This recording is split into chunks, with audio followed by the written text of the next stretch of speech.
we have a quick roll call. If we can go through the membership, please. And actually, before we start, just to go through the appropriate process, we do have one member of our committee who is joining through Zoom. And based on the Brown Act, he needs to maybe look at using the emergency reason for being here. He is dealing with a family member and unable to be here today, and I believe that is one of the reasons that can be used for that. And if that is the reason you are using Supervisor Crandall, we do need to vote on that to invite you to be a voting member in today's meeting. Excellent. Yes, I am. I'm over in Rohnert Park. My son had an appointment for a procedure on his back, so I had to come to it, and glad I'm able to join via Zoom. So if I can have a motion to approve Supervisor Crandall to be a part of our meeting today. I move that Supervisor Crandall be allowed to be a member of our meeting. I second. Okay, we have a motion and a second, and without Supervisor Crandall's vote until next item, all in favor? Aye. And now Supervisor Crandall, you're officially in our meeting. excellent. Thank you. Thank you, everybody. Okay, and then roll call, we'll just go by real fast. Bruno Sabatier here, Dr. Lyons here. I want to say doctor because I never call you doctor. Velasquez, sorry, Mary Jo, it didn't sound right. Dr. Mary Jo, it would have been rude. Dr. Velasquez is here, and we have Supervisor Crandall with us as well, so we have. And me. Oh, I was like, we're your full team. If you want me to. It's been 2 months, I forgot. That Water Resources is our 5th vote, and then we have Deputy Director Della Giannis, who's here with us as well. Item number 2, consideration of items not appearing on the posted agenda. Anything extra from any of the members? Yes, I would like 5 minutes to talk about what I did research on the easements. A little bit about easements. Okay. Maybe 5 minutes. Okay, and how about if approved that we add that maybe as a 4.3 to project area parcel acquisition, since we're talking about the I parcels? only see 4.1 on the agenda. Oh, I see 4.6. Yeah, I have 4.2. Well, I just picked it up over there and it's only got 4.1. Oh, okay, sorry. I was at the attorney. I'm just like, yes. We're all here. So if I could get a motion to approve that as an extra item? I motion. Okay, I'll second. Okay, and let's go ahead and do a roll call vote since we have somebody on Zoom. All right. And I'll start. Supervisor Crandall, Aye. Dr. Velasquez, Aye. and Dr. Lyons. All right. And myself, Supervisor Sabatier, aye, so that will be added as 4.3. Okay, next board action, approval of minutes from June 5th, 2023. This was kindly added to our packet that was submitted to us. Are there any changes, questions, deletions, additions? And hearing none, looking for a motion to approve. I'll motion. Eddie Crandall. And Marina Valadon is second. All right, we have a motion and a second. Let's do another roll call. Supervisor Crandall? Yes. Deputy Director Della Giannis, did I ask you to vote last time? That's fine. Slowly work my way out. Yeah. You said yes, right? Yes, Okay, yes. so for this one, you're also saying. Yes, I was speaking to the absolutely. last one, make sure that you're in there. Dr. Velasquez Yes. and Dr. Lyons? Yes. And myself, Supervisor Sabatier, aye. Okay, so that moves on to item 4, project area parcel acquisition, 4.1, updates and next steps with parcel acquisitions of willing sellers. Yes, so I'm gonna go through and read through this list, and then I'll be leaning on our program coordinator, Jordan Beaton, who has done such a phenomenal job of really working with our consultants and tracking a lot of this. So she is our official expertise in terms of parcel acquisitions, where we are at and where we are going. I will like to hang on until 4.2 regarding non-willing sellers. So we'll get through the willing sellers portion first, and then we'll transition to 4.2. So update and next steps in escrow. We are so close to closing on Sealy, which is very exciting. We're anticipating that all funds will be received from Sealy by the state through us, all that fun channels that those funds have to navigate through by the end of August. So this month, which is very exciting. Yes, fingers crossed, but we know how things can get hiccuped. Not entirely in our hands. No, but Actually, it's completely out of our. yeah, but we're manifesting it. Going before the board, for approval is a portion of the Narvaez, property, 004, 013, 020, and 003, 055, 090. Also rec 201, 010, 050, and Chandler, which is 201, 010, and 020. And just a gentle reminder on Chandler, there is also a well house easement included in that, which we had our legal review and our surveyor with the county reviewing as well. The DWR, our friends from DWR, which we actually have a DWR rep on the call right now, also reviewed that. Yeah. Oh, nice. Also reviewed that. So everything is squared away. We're just making some final revisions. But all that material will be going before the board slated for August 22nd, 2023. So I will give the supervisors a heads up once we get that board material officially into our Granicus portal. I have a question. Yes, Which comes first, the going before the board or escrow? so going before the board. So once the board officially approves the purchase agreement, which DWR has to review prior to, which they have reviewed, then escrow can officially start once we get all those title documents over to the title company, et cetera. So Okay. purchase agreement and then, About how long are these escrows taking? well, that's where things are up in the air. I feel like especially the last few months, we've gotten a much more smoother process. Yeah. We have a new representative from DWR, Nathan, who's actually on the call, our new grant manager, who has been great at helping us facilitate things through. And then with the help of our consultants and of course Jordan, moving things along and pushing people and probing and getting those funnels of communication through, then we've been, I would say, Celia had a bit of a hiccup. yeah, I'm very hopeful that these other three are gonna be a lot quicker to go through. so I would say probably like a month or two between once. I don't wanna put a time limit on it. Yeah, we're hoping. It just also depends on when those funds can get transferred over and whatnot. That part takes a little while, but it's not just, so the purchase and sale agreement, it's 3 items, a grant deed and a certificate of acceptance, goes to the board, gets approved. Then that all gets sent to the title company and they begin the escrow process. So then it's kind of a signature, who signs what, when, Okay. delays there or no delays. Yeah. Depending. And especially when we're working with the wet signatures and hard copies, you know, you have to mail things and Oh, yeah. FedEx things overnight, which the grant does pay for, which is nice, because oftentimes it's trying to push things along. And I do want to highlight what Jordan said. So there's 3 documents that go to the board for approval, but that's all included in the purchase agreement packet. So you have the purchase agreement, you have the grant deed, and then you have, what was the other one we said? Certificate of acceptance. Certificate of acceptance. So all that. Acceptance by the The- seller. So you have the seller signs the document and then the board of directors of the watershed protection district.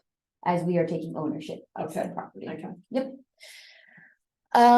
Okay, so county, we are, oh, wow. We are not there, we are here. We are sending our letters of interest to Robinson, which we'll talk about later on. Fry, Lopez, Villegas by end of August 2023. As we shared, we have willing sellers letters, correspondence that we at the county have been sending. So we'll be sending those again to those folks who we haven't heard from. DWR has been awesome of approving our appraisals. Thank you, Nate, for really pushing those through. They recently approved the Clear Lake Duck Club appraisal, Frias and Mendoza, Luna Gaming, Coker, and Berrigan. So they didn't, are these the ones that are over a year old? Yeah. Yeah. So we didn't have to get new appraisal. Nope. Yay. Yeah, so that saves us. Yeah, that's great. Yeah, that saves us. And then revised appraisals to be completed, which we're working with our consultants now to do so, which is Seychow and Betsmidian. And then on that note, also by end of August 2023, hopefully by August 22nd, because I believe that's the last board meeting to get something approved this month.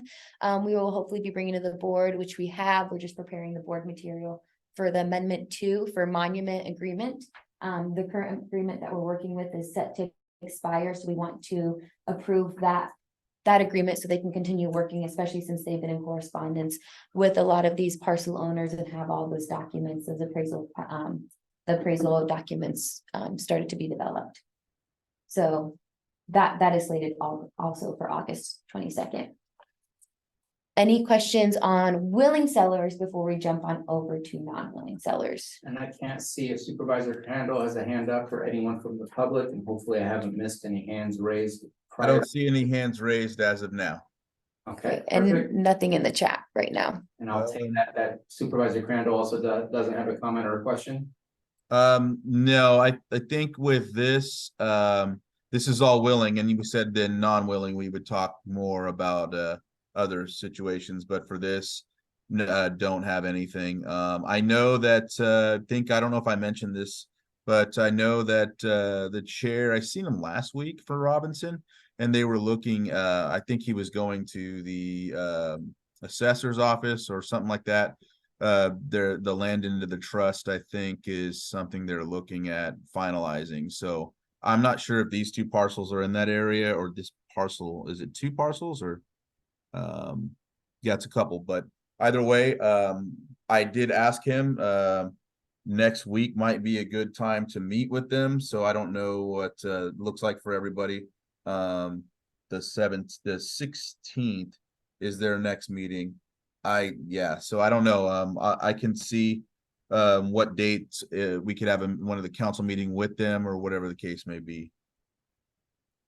Okay, yeah, let me know, Supervisor Crandall, if there's anything that you need from Water Resources and our Okay. participation or prep prior to. Yep, sounds good. I'll check some dates and send it to you, because who would be going? Myself and you and anyone else, or? Possibly Director De Leon. Okay.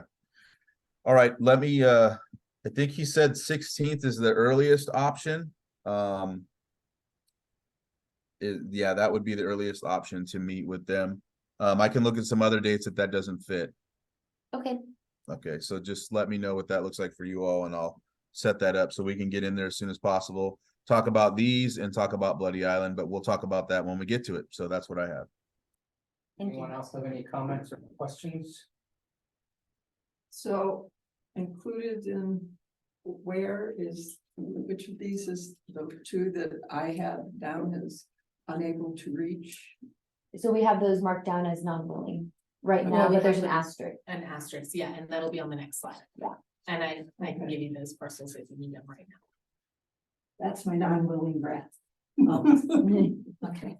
Yeah, and information like that, especially since folks on Zoom can't see that, Mary Jo, send that to us prior so we can include that Okay. information on the slides, and then it's recorded in the minutes. The camera. Yeah. we can- I do that at lab meetings. All right, anything else regarding willing sellers? So I got two things. One, Supervisor Crandall brought to my attention that what appears to be a willing seller on our map, it's labeled green. And that's 004-014-20.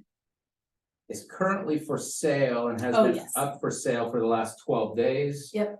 Just kind of curious, We're on it. okay. Yeah. We are working with Monument to talk about that. So previously that seller did not want the appraiser to go on their property. So it looks like maybe something has changed and they're gonna reach out. Okay, I don't know what the potential appraisal versus what they're asking for. Right. Yeah. I don't know what the difference might be, I don't know Um, either. We'll find out. but at the same time. I think if they are a non-willing seller. But obviously Right. willing to sale, They, that's a different status than trying to force someone Yes. else's hand. So we Yes. might not be able to meet them with the funding from the state. With what it is that they want to do, or maybe we still can, since they're obviously willing in a certain way, or else maybe there's just another avenue for us to get the funding that we need to move this forward, so. Glad it's on your radar already. And then the last part is in the conversation with Robinson, there was something that came up. That I just want to make sure that we're fully aware. I don't know if it creates a separate hurdle or not. Obviously, the more I learn, the more I entertain the discussions between tribal and myself, the more I understand. From what I understand, tribal land is actually owned by the federal government. And I guess leased to tribes. I don't know the right terminology, but that could be why. It's not leased, Is it's it- held into trust. But overall, the feds have the true ownership of it. From my understanding, which is why it makes it easier for the conversation with Army Corps. Because the idea of a project of Army Corps is all properties are supposed to be in federal government hands in order for projects to move over. Everything we acquire, we're gonna have to pass on to them for the project to happen. There is, however, a property and possibly more, and that's where I think the question needs to be asked. Corolla Kennedy mentioned that they just recently, even though it may not have been recently, maybe in the last few years, purchased land but have not asked for it to go into trust. And I just want to make sure that we know all of that information. Is there any other properties that we should know about? That's kind of maybe in the middle where they do own it, but they own it like anyone else would own a property that's not under the ownership of the county or the ownership of trust. Just so that we're aware of all of those properties and can figure out a way to blend it into the conversation with Army Corps. What do we do with that? Because I think we're in the same situation where I'm thinking they'll probably want to end up putting it in trust, but it takes a long time to go through that process. But I also feel, and I could be wrong, that I doubt it's gonna be an easy, we'll just sell it to us. And then that way we can move the project forward. So I'm just trying to figure out what are we doing with that property? And is it the only property in that situation?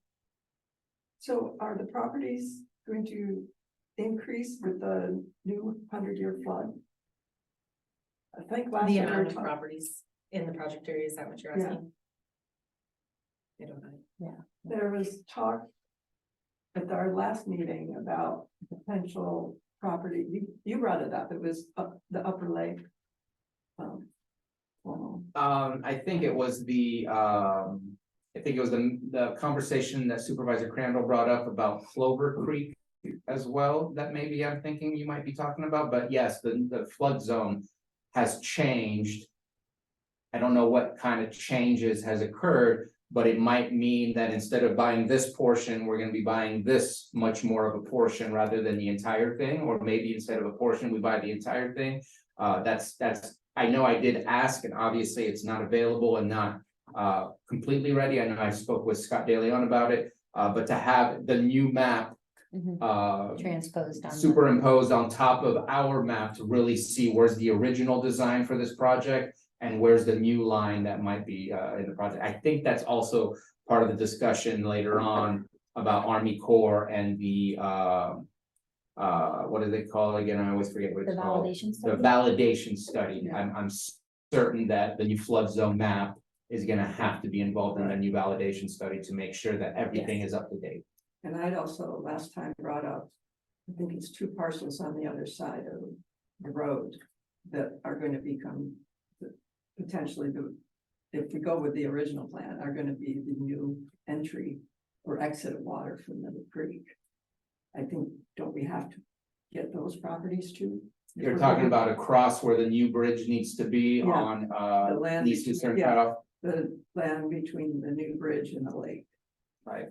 And since there's no restoration going there, in comparison to above, maybe that's a different track for purchasing those properties and making sure they're prepared for the onslaught of the water.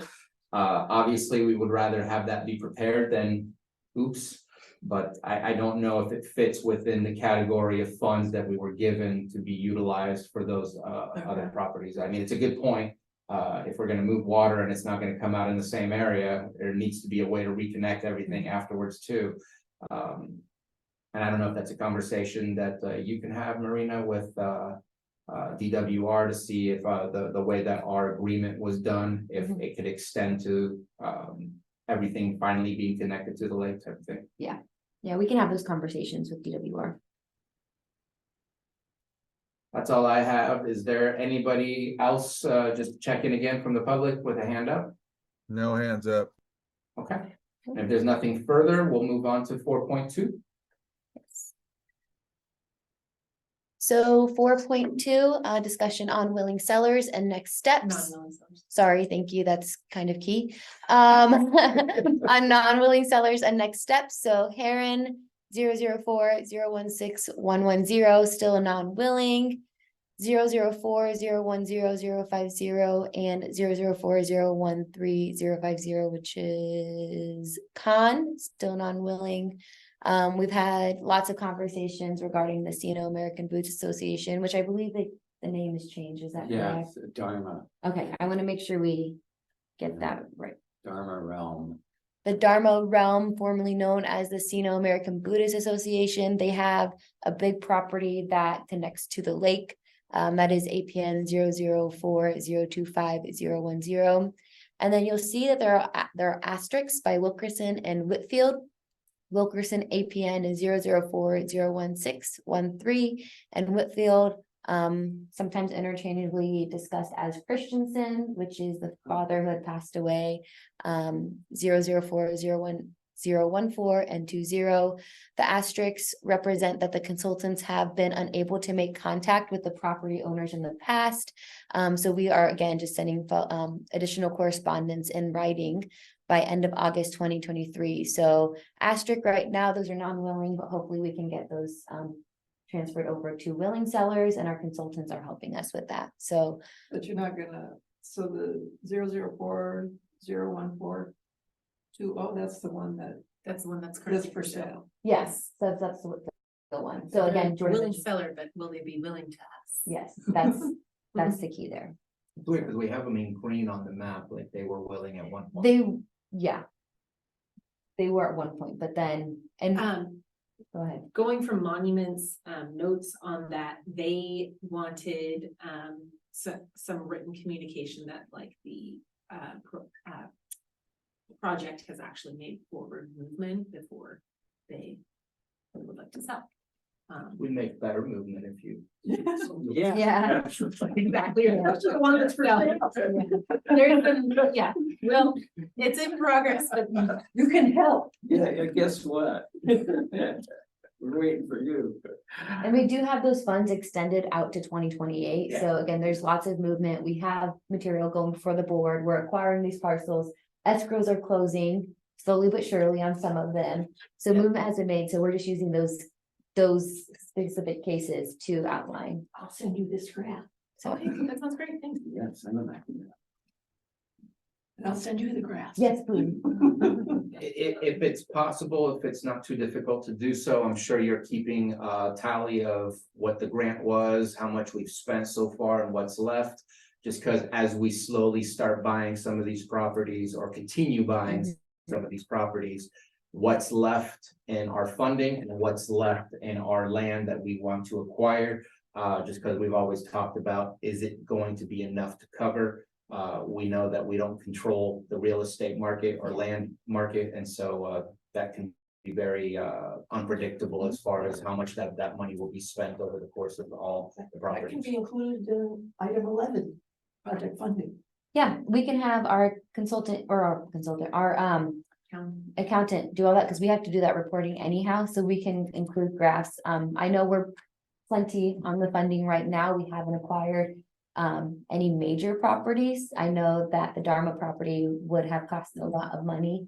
So that would have eaten out a big piece of the pie. But we can definitely do that. And then we have other budgets or other tasks in our actual grant agreement that we haven't touched upon, like task 4, which is hydraulic mitigation. We haven't used any of those funds allocated, but we can outline that moving forward in item 11. Without any further comments, I have some. oh, please. So, in regard to, well, it says Saba, but whatever, Dharma or Sino or, I sent an email, Harry gave me the contact for that, I'm not sure exactly the name again. I think I have it right here, but either way, I still haven't got anything back. Yeah, I sent it on, June 30th. And so I still haven't got anything back. I can follow up, but I don't know how that is. Harry, have you had any conversation with him or anything, or a contact with him? No, I haven't. I sent them that letter and earlier in the springtime, and John Chu. That's who he it hasn't was, gotten Chu. back to us. Yeah. But I don't think we should expect that. If I get a chance to go to Ukiah for some other reason, I might just go over there. Where do you know where they're at in Ukiah? It's I'm trying to remember the name of that road. It's Is it on Talmadge? Yeah, Yeah. it's near. Okay. Okay, Yeah, I know where that's at. I can just wander over there as a private citizen. I've wandered there before as a kid, so I know. Yeah, So yeah, we'll just have to follow up that way, possibly just do a cold visit. But let's see, Whitfield, and Wilkerson and Whitfield are basically the same property, right? Not on this, they have separate parcel numbers. Well, but they're, That but, means it adds up to Bloody Island. Oh, I believe so. right, and oh, so, okay, so that's. Whitfield is It definitely has, Bloody Island. yes, but it's partial. Is Wilkerson, it has- partial? yeah, I do, Yeah, like it's partial of split the into property. Okay. and so just a couple things, I don't know if I sent it to you, Marina, I thought I did, but they're selling it. They have it on Zillow or on the market right now, for 1.8 million. I don't know if we talked about that already. Yeah, we brought it up and they're on it. Okay, they're on it. Well, just a little history. I was talking to my uncle who was looking at it, I want to say about a good 8-10 years ago. And they got it appraised or whatever they offered. They offered like 385,000 to them. And the owner at the time, and probably, Mr. Christensen, wanted basically like I think this amount, and the basis for that was because it's a historical landmark. So they felt it was a lot more valuable in that capacity. So I don't know. I know that you're on it, but just giving that history, and I know they've reached out to Robinson as well. I do know that, but I don't know the results of it. But that was previously. I don't know where they're at now, and that's why I think it's important that when we have this meeting, we possibly this is an item of, well, not possibly, this is an item of discussion. So just wanted to give that insight. And just to add real quick, Wilkerson is not the second piece of property to Bloody Island. Okay, I just know that the brother and the sister have it together as a inheritance or something like that. Yeah, because the second parcel, which is the northern one, is 004013111. Oh, okay. All right, that's all I had. 004013111. Yes. We have approval, that's Coker, so we have approval to move forward on that one. Okay. And we will be. All right. Thank you. What does approval to move forward mean? On the list that, It means that DWR has approved the appraisal. Okay. And so we can move forward on it. And we're certain that the Whitfield is the southern one, and the one above that is the secondary. I am not certain without Yeah, looking because at I'm just looking right now. the one that you listed that it showed that you said, which would be Coker, that you said, oh, would be half of Bloody Island. We have that one. The other half I thought was Whitfield. Yeah, I'm just looking at the map, and I think that I'm looking at it correctly, that it's the weird squiggly, like, kind of looks like a mountain, think you're right. profile. I think. And then afterwards, there's the Whitfield one below that, and both of those make up Bloody Island, I believe is. I think you're correct. But everything else looks pretty flat around there. Okay. Any further comments on the non-willing sellers? I do have more information just in terms of next steps with willing sellers, if we're done with the actual specifics on the parcels. Next steps are important. Great. So I know last meeting we did discuss about eminent domain, us drafting up some sort of language to send out. I did not get that done, partially felt uncomfortable in the term of, I wasn't sure if that was a determination that the county wanted to go or what, just because I don't know if that needs to happen at a board level to give us that direction to start drafting up that material and speak with our legal, or if that's something that the committee feels that if the committee wants that direction, we can do some preliminary research and see if there's other folks from the community or at the committee level want to have those conversations with us and legal. I was just hoping for more, I guess, guidance on that front. So I know that that's a scary eminent domain, that's a scary term, so. I did some research on eminent domain. It was interesting. It was either too simple or too complicated. So, It's not right. The general information was for real estate agents and it was just, that's a short paragraph. But then when I went into the California eminent domain laws, it was way over my head. Mhm. So I think when we get there, we'll have to have an attorney help us. Yes, absolutely. Yeah, maybe the county council. So that's what I think. Supervisor Crandall? And you said, so you said you were going to have more on it, but then you decided to just talk to us, ask us more of our thoughts about eminent domain and I didn't really hear the other part of it. Yeah, so I was gonna draft up a letter. I know that was discussed last meeting regarding eminent domain, something that we could send out. I felt like that was a little too premature. in the sense Premature, of- that's what I thought. Yeah, just getting further direction if that's the route that we want to go, and definitely I need some legal expertise on that language. Just. I for- think finding more out about it rather than sending it out just yet, I don't mind. Getting the process moving eventually, because we're gonna have to, and we don't want to wait all the way till 2028 Right, last minute. So I think a couple more stabs at trying to get some of these non-willing sellers to meet with us and see what they're palatable doing, or we just eventually have to, because okay. And I Yeah. definitely think that Mary Jo's graphs that she's made, we could include those in the next meeting as well. We can make even the folks that are non-willing, I think that making one last written effort to get that, final approval, because we have drafted up those non-willing and Yeah. willing sellers lists. I think Letters. waiting until we get more properties as well shows that there's like Yeah. movement with this project, which might also help sway. Yeah, but I do agree, Supervisor Crandall, we need to start having those conversations now, and that's why we wanted to have this as a standing item, and just talking about eminent domain. So I'm more than happy to reach out to our legal to see the county's history, what we've done in the past, and just kind of get a feel out, and I can bring that information to the committee next meeting if that's the direction we want to go. In the meantime, we still make those efforts in reaching out to these folks here at the local level, saying, we have these funds, we have them until 2028. This is what we're planning on doing. But again, just being mindful that the funds that we do have are for willing sellers, so we have to be mindful on how much money we. There are many samples of sample eminent domain letters, California, from Google. There's a whole bunch of. Yeah, I wouldn't feel comfortable sending that out though unless I got my legal review no. though. I'm just saying, you can Yeah, maybe share it with us. Yeah. Just as samples. Yeah. Or Just we can real call them our own. quick. That's what we can do. Yeah. Supervisor Crandall? well, maybe it's more appropriate on the next, but I know I was recently talking about meeting with Robinson and the dates, but I'm seeing here that on the 16th, the Army Corps is having the project delivery team meeting.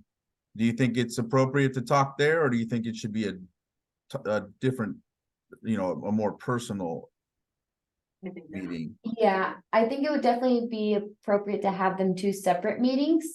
We could always reach out to our contact at Army Corps, Supervisor Crandall. Mhm.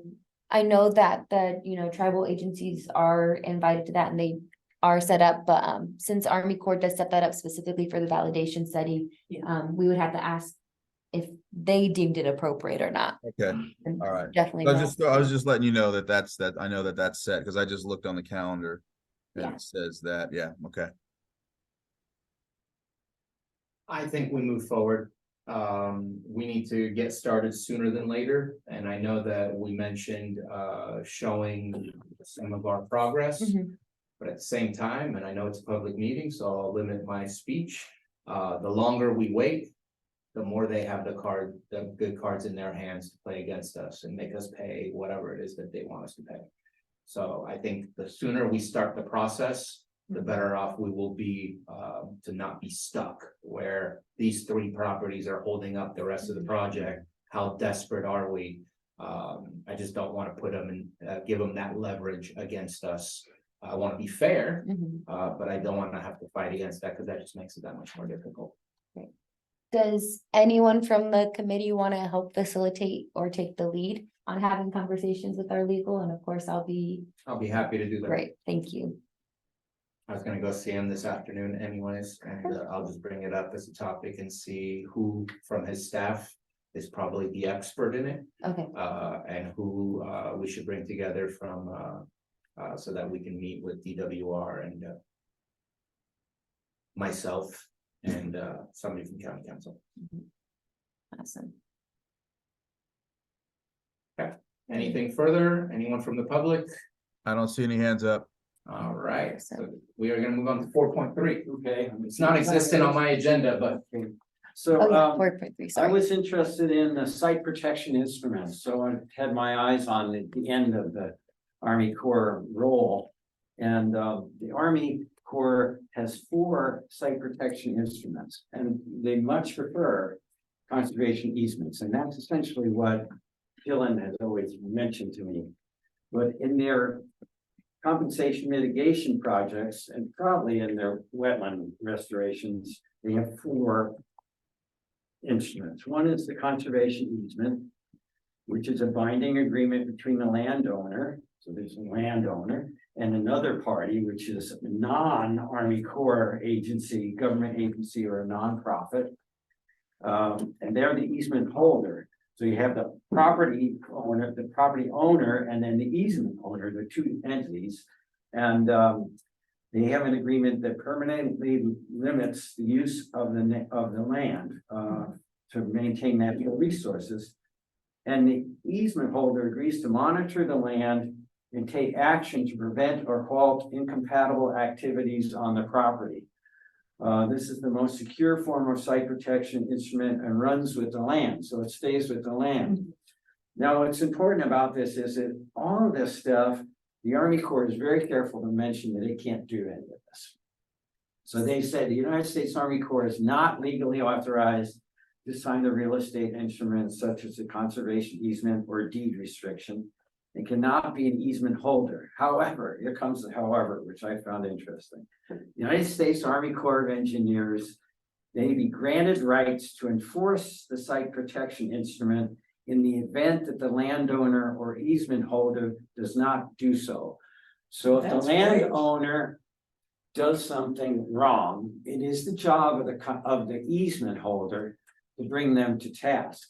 But if they fail to do so, then the Army Corps can re-enter. So the Army Corps never really leaves the scene entirely in any of these projects. So what does the Army Corps traditionally do? One is the conservation easements, and I just described that. The other is the deed restriction. So instead of bringing in another party, a nonprofit or a government entity, the Army Corps signs a really strong deed restriction with the landowner. It's just the landowner, and they have a restriction on their deed. Okay. Next, the third one is a transfer of title. I don't quite understand the difference between holding an easement and a deed restriction. And holding an easement is a third party. But a deed restriction is just on. No, I get that it's the Army Corps, but Well, to me, it sounds the same as an easement that the Army Corps is holding. That restricts, it goes with the land, it's the deed restriction. Cause I'm on the land trust, I am the chair of the lands committee, so I deal with these and how much money we need with it, if someone wants to. Have us to hold an easement on their property. right. Calculates the cost of taking them to court. Like. In perpetuity, like for one out on the end of Buckingham, the calculator says $20,000. In addition to us taking the easement, that the owners would have to give us $20,000 because probably their grandkids are gonna wanna build something on it. And we'd have to take them to court. But if the Army Corps does the dirty work, Right. and the easement isn't, it's just the cost of going out and making sure nothing's being done. So it's a lot less expensive. Well, it's the Army Corps, so it could be expensive. you Oh, they know. would charge? Yeah, oh, yeah, oh, yeah. Oh, okay. Yeah, Okay, the Army Corps is not gonna do anything for free. Okay, So that it is an expense there. And, okay. and I hope that nobody from the Army Corps is on the meeting. Actually, I hope they are, but if they're not, if they are, please don't take offense. I would expect that they would take a long time to deal with breaching of a deed restriction or breaching of an easement. Uh, Yeah, whatever is in the easement, agreement. yeah, They're gonna come back 10 years from now, rather than right away. The idea of a third party, sorry guys, I'm thinking of land trust, yeah. would have more direct and efficient impact on ensuring that the land continues to be utilized and cared for in the appropriate way. Right. So the Army Corps is a big but slow hammer. And so and they're also not a local enforcement. So the thing about the conservation easements is that it's kind of a local entity. Yeah, It's because the NRCS office, it's the RCD, it's the land trust, it's the tribal. yeah, we have inspections every year of every piece of property. We have an easement on it that we give to the landowner. So the four things: conservation easements, deed restrictions, transfer of title. They essentially transfer the title, the government transfers the title to somebody else.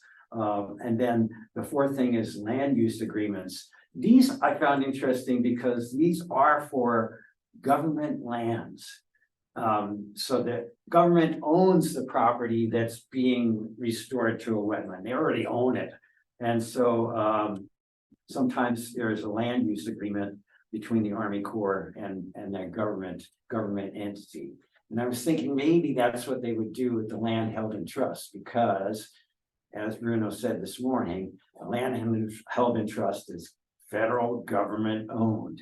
And so I don't know whether they would go for an easement with that or whether there would be some kind of land use agreement.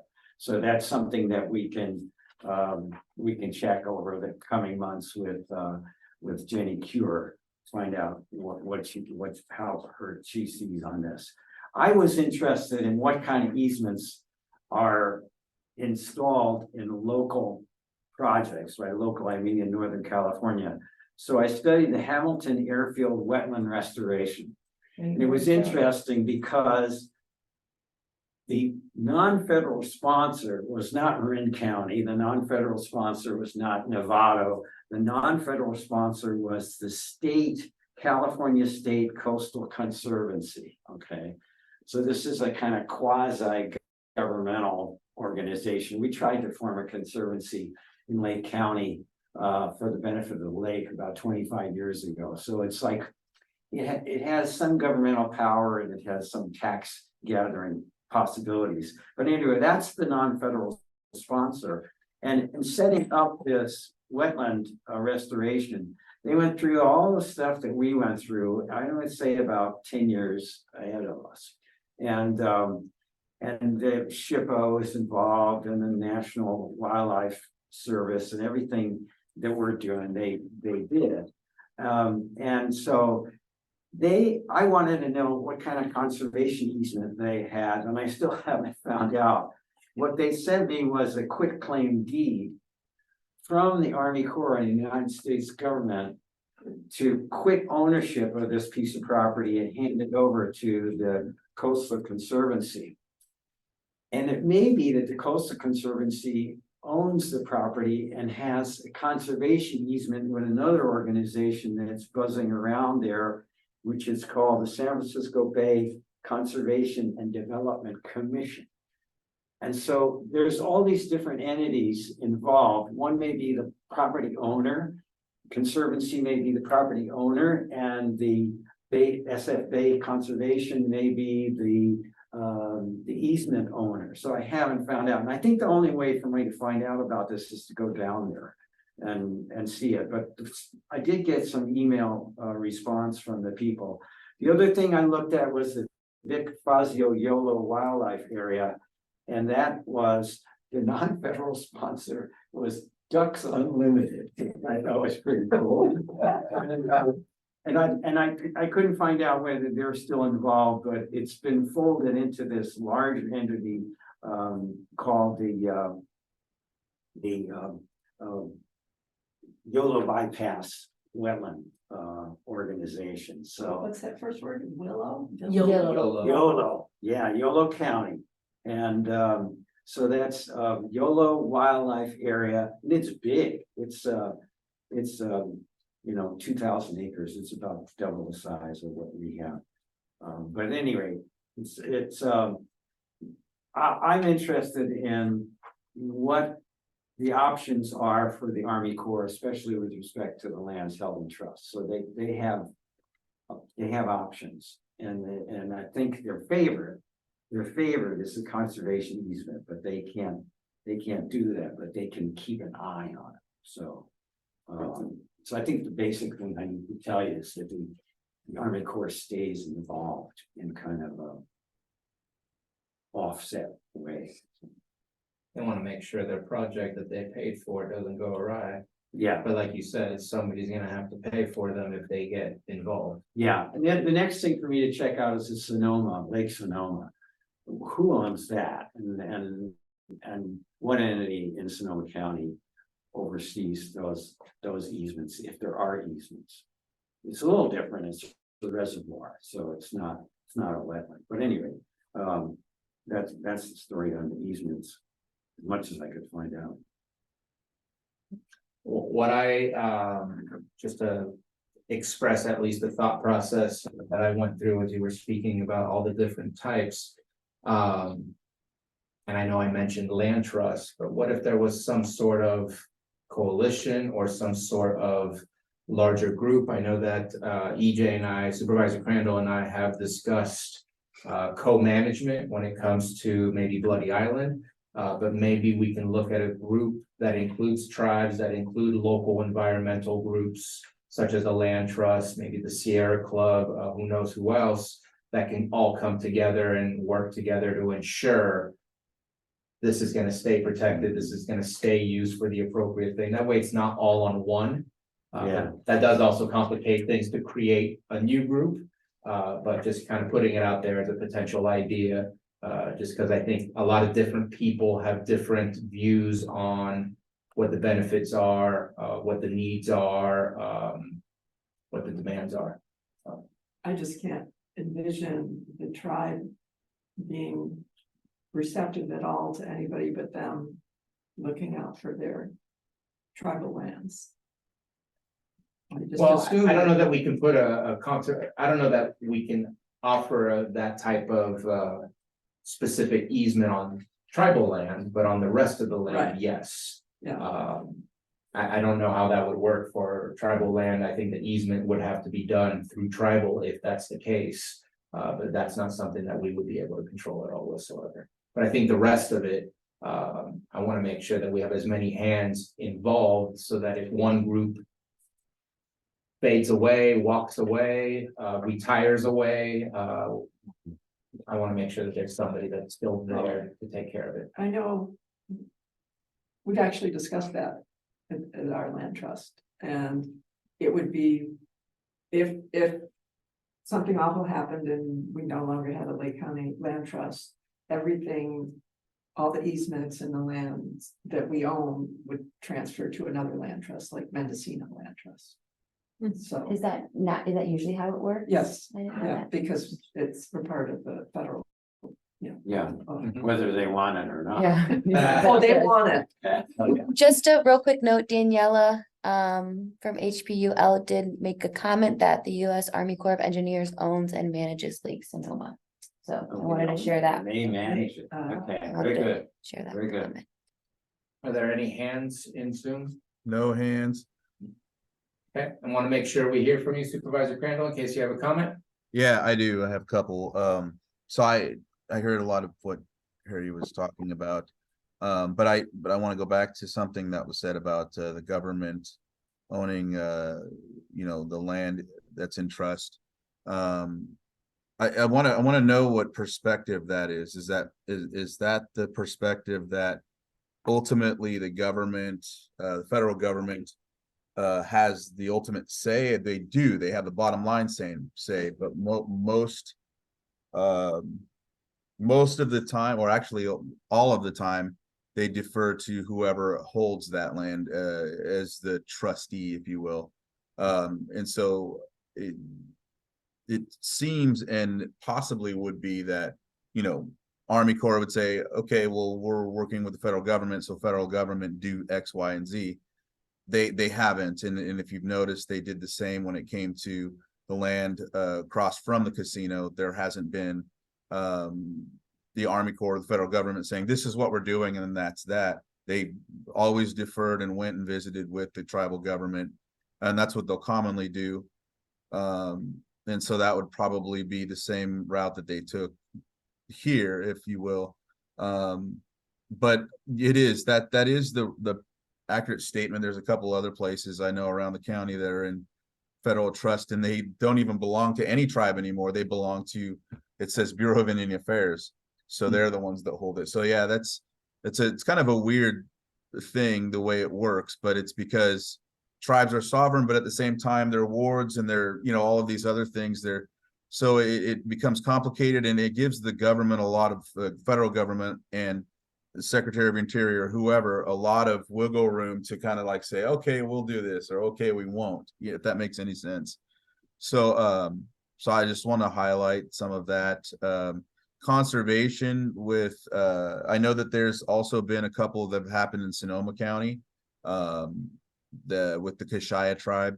And then I know that Caltrans is working on one up in Fort Bragg as well. So yeah, that might be something to look at as well. And that's co-management, of course, with tribes. And then there's another one that they're looking at for the Berryessa Snow Mountain with the Condor Ridge, where the Walker Ridge situation was, looking at doing another co-management situation there. But that's also not even done yet. That's still in the infancy stages. So I highlight those because there's examples. Yeah. Thank you for the clarification. As I said, still learning. Any So it's always a learning process. You never know, man. I'm telling you. Sometimes we could think we're on the right, and then something else will happen. It's weird. then somebody else will step in and interpret law differently, and everything we thought we knew, we have to relearn. Or the Supreme Court will just change it because they want to. There you go. There you go. Anything further on that item? Thank you for bringing that up. That's definitely something that we need to be prepared on what we would like to get as a ending result of all of this. Yeah. And we need to be prepared to say this is what we've decided, rather than just getting stumped with the 4 options right there. I guess I have a question for you on how would you like to move forward and continuing to not lose sight of that, and have discussions on how best to move forward. Is it, you know, like which option is going to be the best option for us? Who's going to take in as being part of that option? What would your... So I have a question. Isn't it ultimately up to the Board of Supervisors? I mean, we could make a recommendation, but I don't even know if it's really up to us, or is it a conversation between the Army Corps, or because even eventually we're giving them the properties. Yeah, Are they giving the properties back when the project is over, and then we can put the easement on there, or? I think what I'll do is, I think I could write a letter to Jenny. Instead, we were discussing these 4 options that the Army Corps has, and we want to know how projects finish. We're a long way from the finishing, but we're interested in how projects finish. And I'll tell her I did this research and I hit a lot of dead ends, and what was Dylan was an expert at the beginning of projects and at the end of projects, and maybe she is the same, because this is what it is. It's the end. We're at the start still for them, but maybe she has the knowledge about the finish of how. yeah, I think the public is very interested in this project, and I think the public wants to know as well. Yes, all right. Okay. And feel free to loop me in on those conversations in case if she wants to set up a meeting or brings it up during Yeah, another meeting I have with her. yeah, and as a representative of the coalition, I'll mention that angle. You know, the public is interested in how this is gonna finish on, so. You saying Jenny Curry, the one from Army Corps who you're writing? Yes, that is Yeah. correct. Is this isn't something we can bring up in the meeting, like collaboratively, or is this something different? I think it's just something different. This isn't really important yet. It's not part of the validation study process at this moment in Yeah, time. you don't wanna sidetrack that. Yeah, this isn't really important yet. What I appreciate about it is just like the non-willing sellers, rather than wait till we're done with the willing sellers and then move on to the next step, we need to have a lot of parallel tracks. So that we don't extend this project another 50 years because we haven't started on another parallel track. I like And the I way think- you think. And I think this is one of those things that when it's done, we need to say, so here's what we want and we're all ready for it. Not start the process of figuring out what we want. Okay, if there's nothing further and no hands in Zoom, we'll move on to item number 5. Badon Nopati, Bloody Island. Apologize if I didn't say that correctly. Update from ad hoc committee and discussion on next steps. So I have a email that I sent to Marina because we touched base last week. And that's, there it is. We do know Corolla has since left. And the 16th looks like one of the main times. I'm asking Chair Cromwell if we can probably do the afternoon since we're doing that meeting with Middle Creek I'm sorry, Army Corps at 11. If we can look at like afternoon, and usually, you know, my previous service onto the tribal council, late afternoon's pretty good. So, but I don't know how your schedules look, whoever's going to be attending. Even if, and I know they'll do Zoom, they have no, I commonly don't have issues with Zoom, but we'll again, when I nail it down, that can be, part of the topic. And let's see what else I put. That's on. from 11 a.m. to 12 p.m. The Army Corps meeting. That's our, yeah, so I don't want to double schedule or whatever. They usually will, their meetings go pretty late sometimes. And so that's why I'm saying if they could do late or afternoon after 11, you know what I mean? Like, so probably like 1, 2, or 3, maybe 4 if they're that late, and see if we can have that meeting then, since that's their next council meeting. So is this the meeting that you're talking about, the one with the tribes? Yeah, with The first Robin. one is with Army Corps, and then he's offering to maybe make it the same day and make sure to have that discussion. Okay, Sorry for answering for you there, No, you're right. And so, and I have also scheduled, not scheduled, but I sent out another meeting for Habib Mitzalel. I need to meet with them about a numerous amount of things, but this would be one of them. And so, but yeah, so I sent that to them too. I haven't got anything yet, but I know that the big discussion right now is about this, so. Okay. I'm not sure who's working in the capacity. I don't know, Daniela, if you know who's working at the capacity of who's the lead on EPA over there any longer for Robinson. I don't know who you've been working with, so.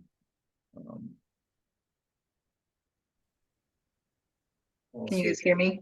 Yes, Yeah, As of right now, they have Mio working 1 day a week for the lead for EPA. okay. Mio Marufo, okay. Yes. And Thank you she, for that. I don't know if she attended before, but I know she used to be a big part of this in the 2000 timeframe. Okay, And that's, then Irene has been the one that's been coming to the Army Corps meetings okay, for Correct. Robinson. all right, Thank you, Daniela. thank you. Anything further, Marina? nope, I was looking at my calendar, so I'll touch base with you, Supervisor Crandall. To make sure that if you need me there, then I'll make sure that I'm available, but I think that after the Middle Creek meeting, would definitely work. So I have a few meetings, but I can move those around. Okay, sounds good. And if that's the case too, like they might have a full schedule. I just know he said that's the next meeting, so I haven't nailed it down per se. And but I did ask if we can accommodate in the late afternoon. So that's what I mean. If he gets back to me and says they can't, I'm gonna say, hey, when's another one so we can have? Because I know 2 months comes quick. You know, I mean, even though you know, I want to have something for the next time for sure. So if not more than what we have now. So executive council meets this Friday. Okay, so I'll reach out to them again today. I know I sent them the email last week, so I don't know if anyone is available during that, but I mean, I don't mind meeting with them. we'll figure it out offline as far as. Yeah. When and who. And obviously, we know that one of the two properties is currently up for sale. Staff is on top of that. We'll figure out where we go with that, but that would be in relation to this item as well. And if there's nothing further and no hands up. And we'll move on to item number 6. No hands up, no hand. Thank you. California Department of Water Resources updating correspondence with DWR. Yeah, so we do have our DWR grant manager on the call. I'm not gonna put him on the spot since I didn't tell him I was gonna put him on the spot for an intro. I'm exciting that he's joining, but our staff has been working great with DWR in terms of correspondence. We've been seeing a lot quicker turnaround time for documents review, assistance needed. So just wanna give our appreciation for DWR. They've been great in getting stuff to us and corresponding and letting us know how they can help and helping us when needed. So that's what we have with that. And then Jordan's been doing the majority of that. So I want to give a shout out to Jordan. Do you have anything else? You want to? No, you said it perfectly. Great. And this is Nathan. Yes. Nathan, thank Miller. you for joining us today, and thank you for the correspondence between our staff members to make sure we move this forward.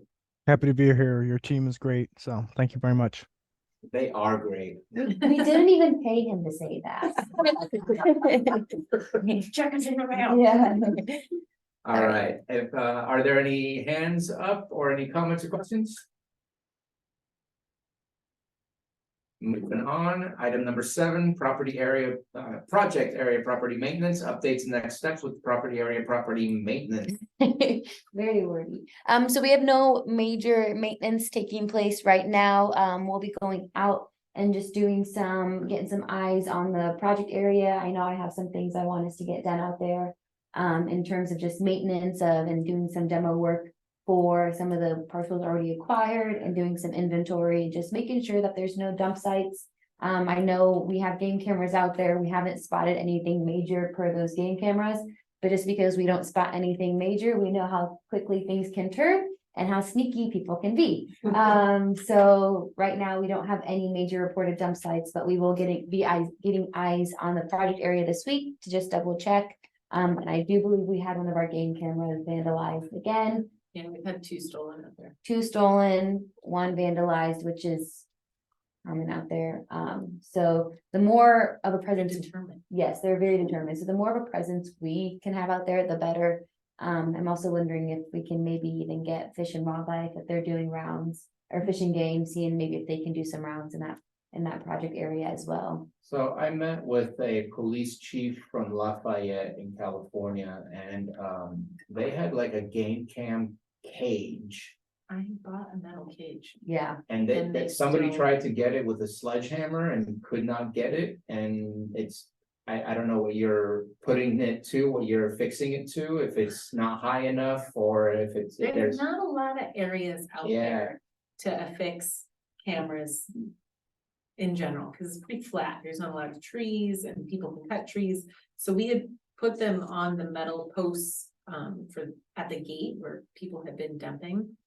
And somehow, some way, they stole it. I mean, they most likely cut our cable. I could weld the metal housing to the post. We'd have to contract out for that. Haven't tried that. I know they were affixing it to like telephone poles, Mhm. and so that was much more readily available in an urban area for Mhm. sure. Just making sure that we're in the know of what is available to make sure and protect those, and it sucks that people keep doing that. Yeah, Do we have signs that says that there's cameras out there? no, I wanted it to be sneaky. Okay, We could try. you know, maybe one sign that says this is under surveillance, and then the next sign that says seriously, it's really under surveillance. And then the third time you're like, just don't even touch it. You are under or watching. We've already taken 10 pictures if you reach this sign. Maybe maybe putting some signs like at the front of the reclamation, like saying, you know, there's cameras under surveillance there rather than inside. So that way people will know at least that it's there. But I don't know, unless you really are confident that the way it's working with the surprise, but I just. No, I'm definitely open to suggestions. So are the pictures not being taken of the people as they vandalize? They're stealing the whole entire camera, Right. so I but- can't access the pictures. Kind of like where I don't know where my They're thing not- lost. Yeah. It's not, no, it is not like a Wi-Fi Well, transmitted. tell them, say, have a sign that says it is. As you steal this, we will get your picture.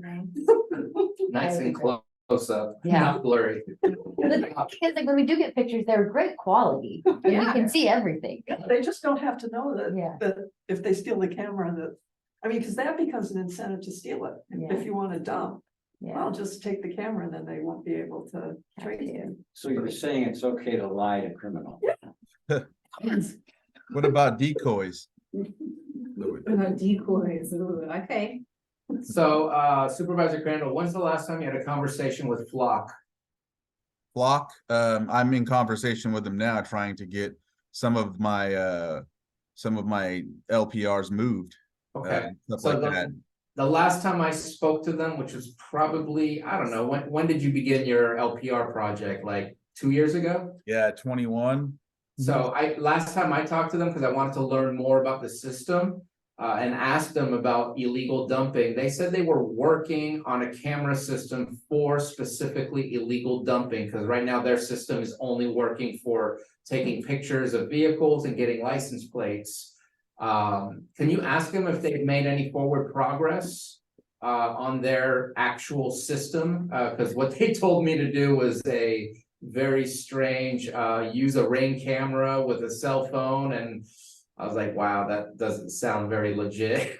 But they were working on their own system because they were getting a lot of requests. If you can ask them and just let DWR know if there's any advantages for them to reach out to Flock.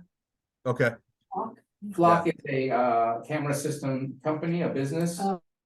We use their cameras to do license plate readers, which is LPR. And that's how we can find, it connects automatically to a database of stolen vehicles and can alert our sheriff's okay. department or our police departments immediately if one of those cameras catches a stolen vehicle license plate.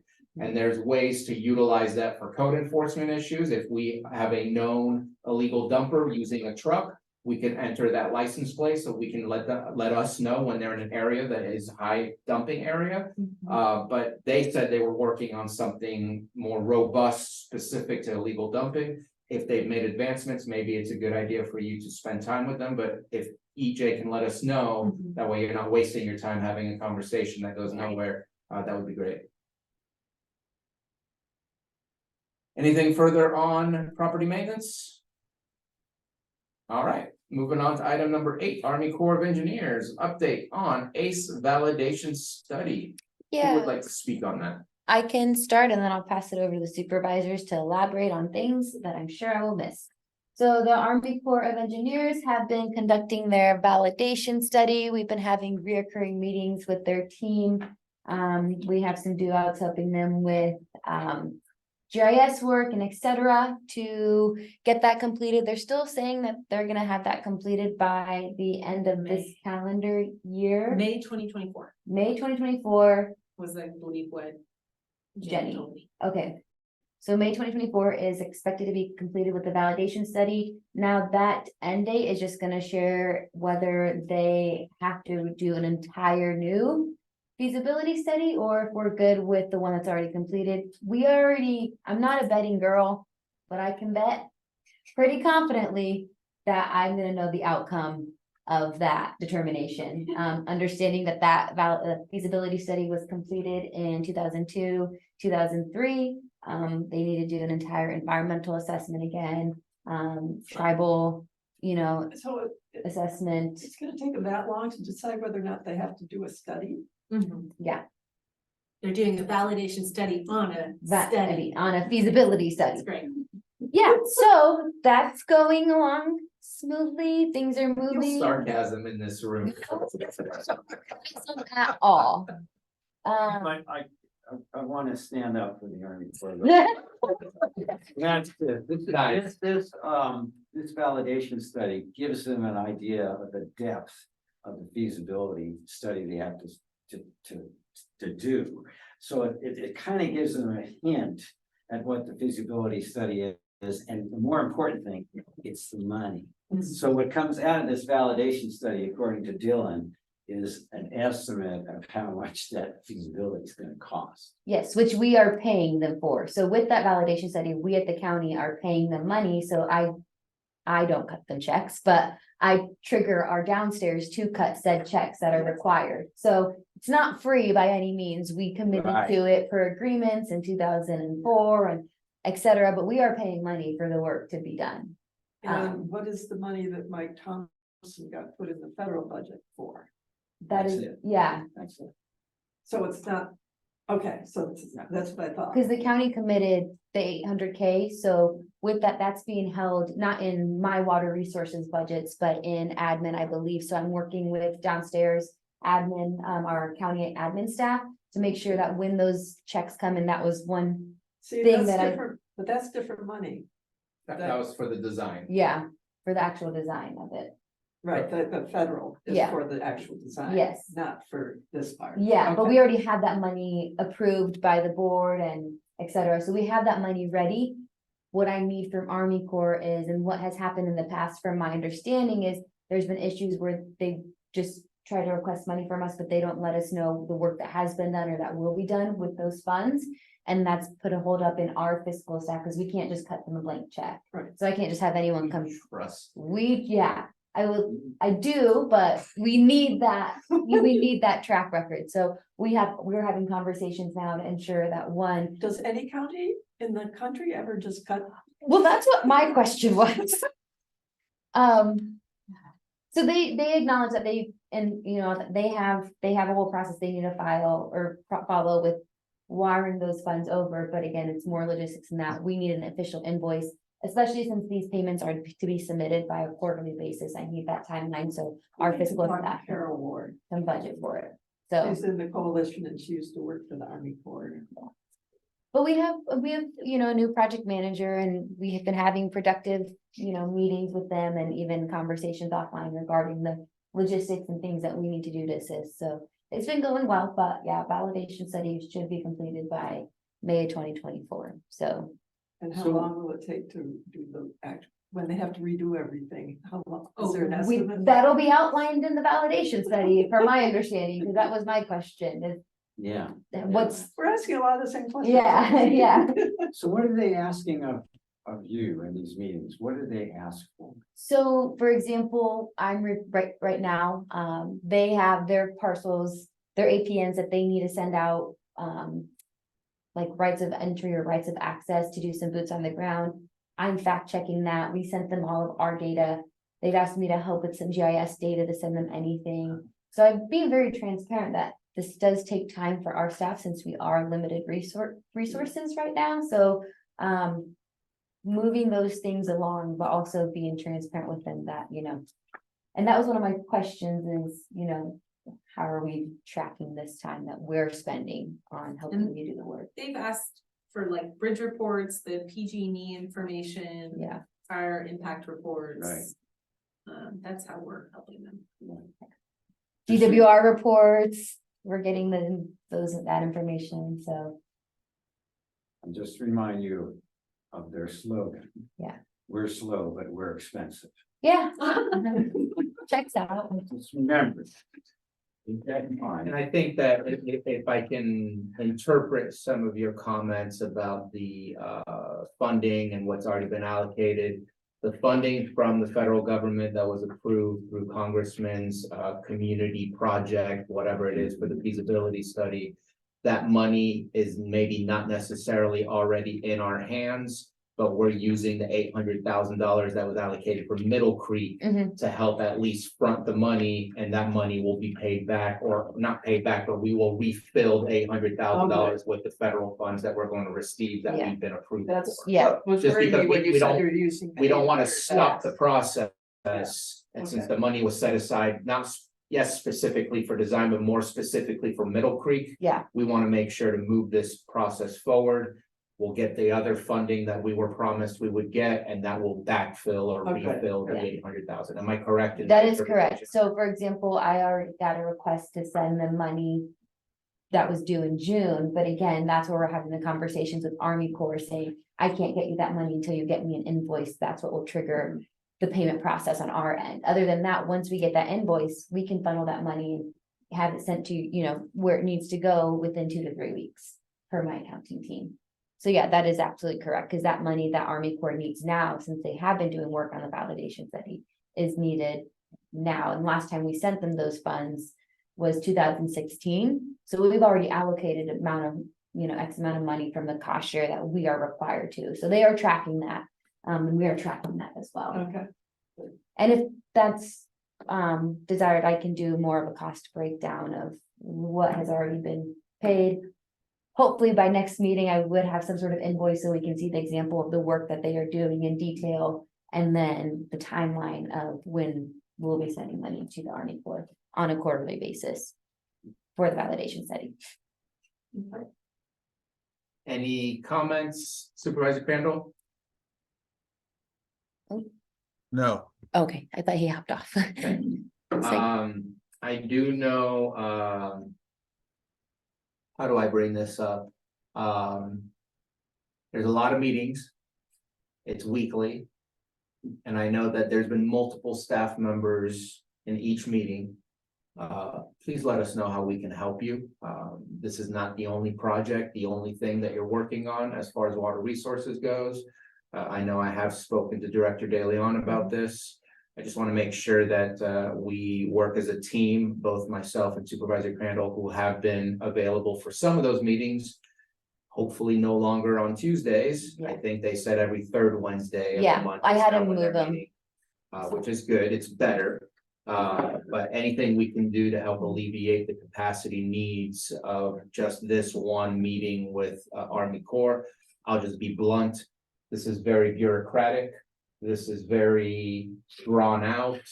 I'm happy to humor them and be a part of the conversation and the meetings because the engagement is somewhat, I guess, exciting in the hopes that this is really going to continue Yeah. as we keep moving forward. And so I don't want to not make the effort to participate, but I also understand that some of the meetings, you gotta wonder what you got out of the meeting, and it's just being present and in case that you need to express or answer any of the questions that you need to be there. So please, talk to Supervisor Crandall and myself if there's a need to say, I can't be there or I don't want to be there. And we'll be happy to help if that's possible on our end. Definitely, and we'll make sure if that does happen, I appreciate the offer. We'll make sure that things are lined up prior to if anything is needed from our end. Because we're a team, we can check in with each other after the fact and say, this is what we discussed, this is what happened. I just know that there's been multiple people and it's weekly, or it used to be weekly, now it looks like it's monthly, but please let us know. And it would delight me to know that there's tribal representation, actively in this validation. There is, yep, Thank you, thank yes, you. absolutely. I know Danielle is on those calls and then I believe Bo was previously, but as she's shared, Irene has been sitting in for Robinson. So they do have their tribal liaison as well, they be an Army Corps of Engineer. So they do coordinate with our tribal entities as Great. well. Thank you. In fact, that's a very important part of their process. EJ and I went on a meeting call last Tuesday because there was still a meeting that was made available and we thought, hey, since we have the time, because we finished our board of supervisor meeting early. We hopped on, they were still there. They said, it's not really a meeting. We just opened it up because we forgot to cancel it and just to respect people who might pop in. And we started asking questions and they're like, this is not the place. We don't have the tribes here. We don't have everyone else. So we are Okay. not going to answer your questions.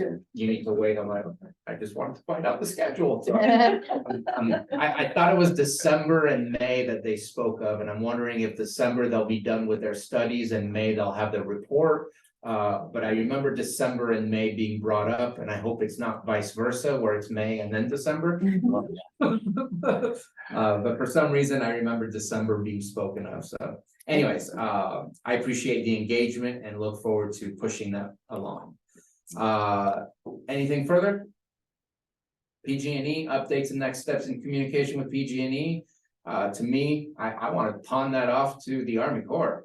They don't want it. Yeah, they don't want it. I know, but we need them in their design and their final study before we can ask PG&E to do anything, or else we're just gonna be wasting time with PG&E. So to me, there's nothing really to update here any further.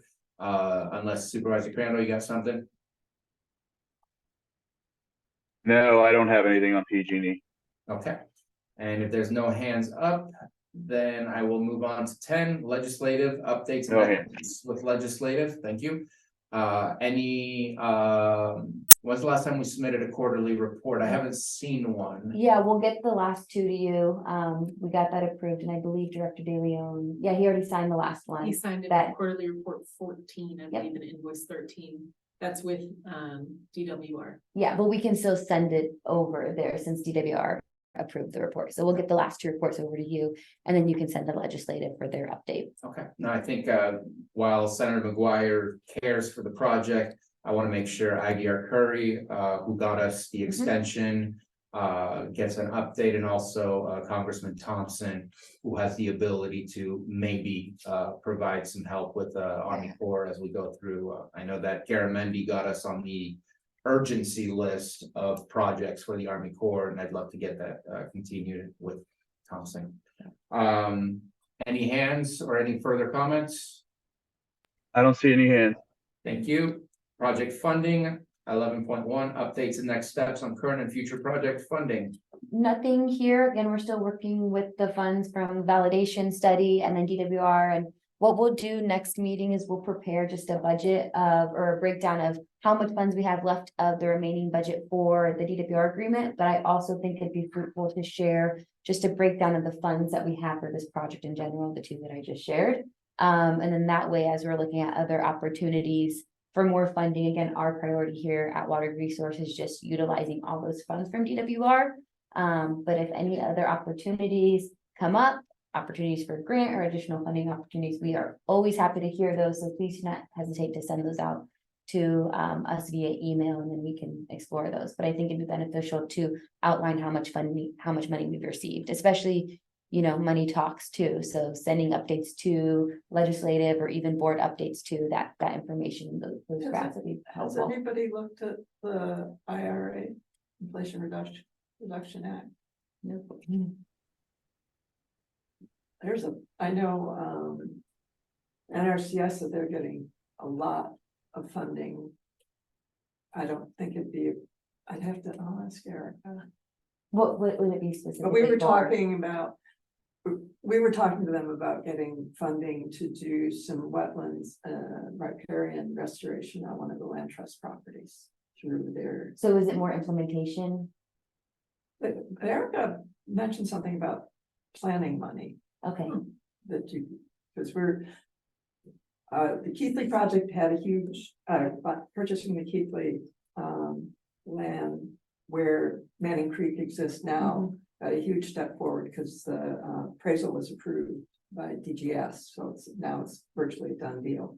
And we want to disrupt and restore on the adjacent Wright property is the original Delta for Manning. mhm. And we were talking with NRCS about a planning grant to do it properly, to hire professionals to do it properly, Yeah, as well as implementation, and they also have implementation funding. send and those are perfect examples. Just send those to the water.resources email or even Jordan, and then we can look into Okay. those Okay, opportunities. so. Yeah, that would be great. I know that it's a little bit difficult when the timeline is Yeah, hard to estimate exactly when Yeah, we'll start drafting the planning documents.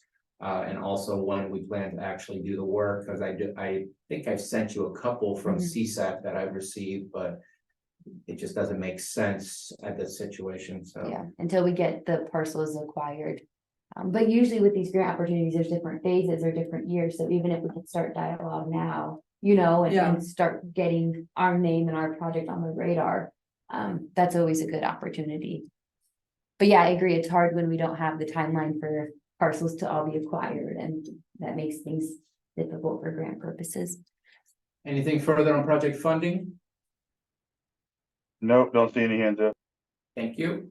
Caltrans, updates and next steps in communication with Caltrans. I feel it's the same comment as I made with PG&E. We're just waiting on a final design to be able to tell them what we need from them. Anything further from anyone else? See Not anything? here. All right. 13, public expression, anything related to Middle Creek Restoration Project, you'd have 3 minutes, anything not on the agenda. This is Paul Kolb in Upper Lake. Go for it, you got 3 minutes, Paul. Okay, I just have a minor concern I'd like to mention.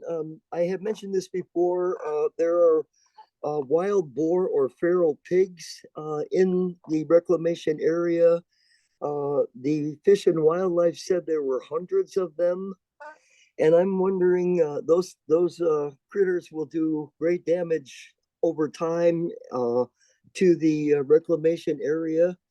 And I'm wondering if perhaps the project can coordinate with Fish and Wildlife to have a hunt, perhaps an annual hunting of the feral pigs or the wild boar, whether we can do something about that problem. They will eventually become a bigger problem the longer they are there and as longer they multiply. And the sooner that we can eliminate them, the better off it will be. I'm just want to make that comment. Maybe perhaps we could work with Fish and Wildlife to do something about that. Thank you for your comment, Paul.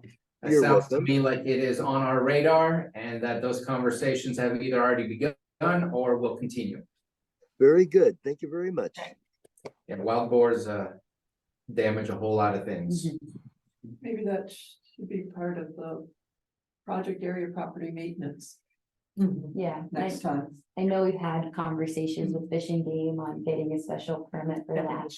Yeah, but the actual rollout of that has not been implemented. We've seen how, I know in the past when the county has worked with Fish and Game. And when you say Fish and Game, you mean Fish and Wildlife? Well, It is Fish and Wildlife working with game wardens. yes, Okay. so they would be the, Are you talking about the swans? Oh. No, it's Fish and Game. that's what I was, yeah, which the county. I watched one of them on our property just completely go after geese. The geese are afraid of them. They're aggressive, they're I mean, he very, just stormed at them and then he went back in the water and they turned around and stormed at him again and they all ran away. Would you be mad if you were called the ugly duckling?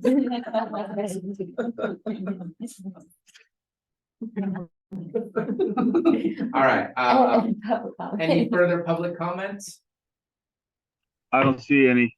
Perfect, thank you. And moving on to our non-timed items, discussion on additional Middle Creek Project Committee meeting locations. Was this to move this meeting around to different locations around the county so that everyone has easy access? Yeah, that was something that came up last meeting, when we talked about the committee needs to meet in person unless an emergency were to happen. Definitely we'll continue on with the hybrid option, but if we wanted to do half meetings, especially since the project area is in Upper Lake, I think it would be appropriate. I know there's meeting space up there that I could coordinate with some of the community centers. We can look into that. Of course, I wouldn't be able to let you know right now what dates that could take place, but if we wanted to have half of the meetings in Upper Lake and half the meetings here at the courthouse, just wanted to bring that up to the committee since it was requested to explore those options. Yeah, I would imagine some community members in there might like to attend. I think that would be nice. I'm okay with it. Okay. I have no problems coming to Lakeport. I don't know where Dr. Velasquez lives. Lakeport, North Main Street. So that doesn't hurt you at all whatsoever, either one of those. I was gonna offer maybe looking at the town hall in Lower Lake, because I know it's a little closer to Dr. Lyons and myself. So I would say any of those three. Okay, Because part of the moving it around is also to simplify the process of being able to come together. But I like the idea of Upper Lake because it does invite the impacted public to the meeting, so. so I think it would be, if you have a meeting location in Lower Lake, if. Town hall. Okay. It's owned by the county, it's right on Main Street. Perfect.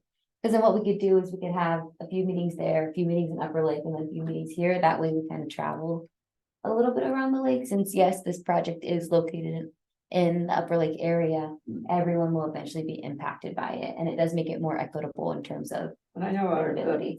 Middle Creek Coalition's all over the county. We've got members down in Middletown. Clearly. Yeah. Runs some ranch trail, that's the casino.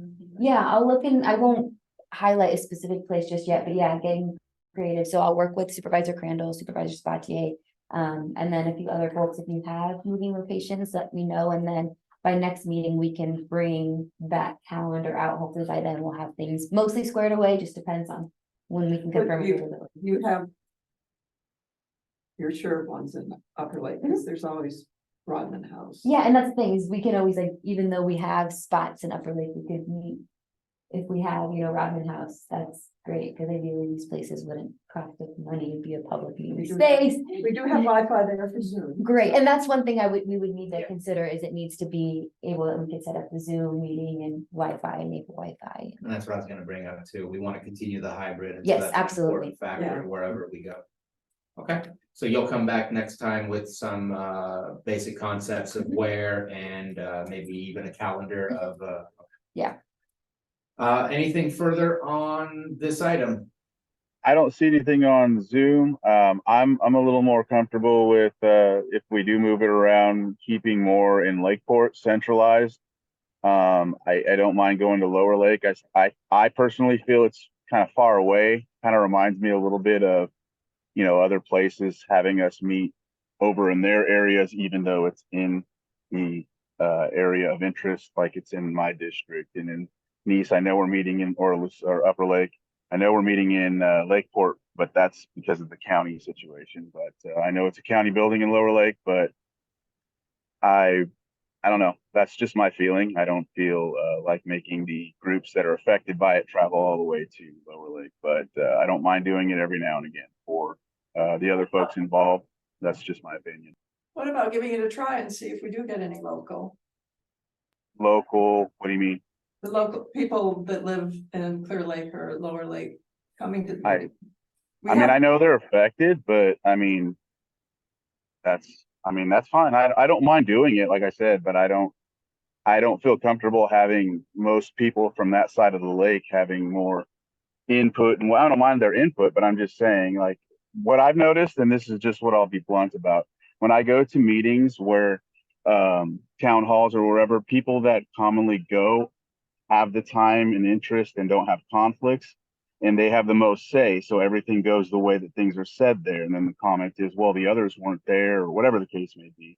And then it gets into that. Then we get into the same problem with the entities that we're trying to work with are like, well, we didn't talk about that. Well, you weren't there. And then we get into all these other things. So I don't mind. I'm not saying not to do it. I'm just saying if we're going to do anything, I'd rather keep it centralized in Lakeport rather than having like an equal amount of rotation over to Lower Lake and this and that. That's just my opinion. Okay, appreciate your opinion, and we'll see what staff comes up with. No final decisions being made today. Mhm. We'll figure out what that is. I will add that while the project itself, the footprint is in the Upper Lake Nice area. North Lakeport, I don't even know where that line stops and where it starts. But then that region, the impact is an overall lake-wide impact. And so while I want to make sure that where the footprint is, that those people definitely get a say on how it's going to happen, because it's going to have a larger impact on them, especially during construction and the implementation phase. But the more we can get people around the lake to participate, be excited and support the project, the better off we will be. And so that's another aspect of something to as to why maybe going away and going around the county, but definitely do not want to keep it away from the footprint area of where the project is. That's the most important place, in my opinion. So we'll see. I hear you on that. I just know that in meetings as such, the other groups that come tend to start wanting to put their input, even though they haven't been involved. And then we start getting requests from them. So it just, when we do, because I know we will, and I don't have an issue with that, we have to make sure we maintain a sense of control of that. I think you know what I mean. I mean, you've probably been to my town halls and folks come like at the day, you know, the 10th hour, of course. And then they're like, well, I wasn't notified. I want to see this. I want to see that. Then we get into those things. That's all I'm saying. And I do think it's important to have all the support. I do think it's important for people to be available. They also can watch it on Zoom or look at the minutes or go online as well. Right. Right, no, I think we're on the same page.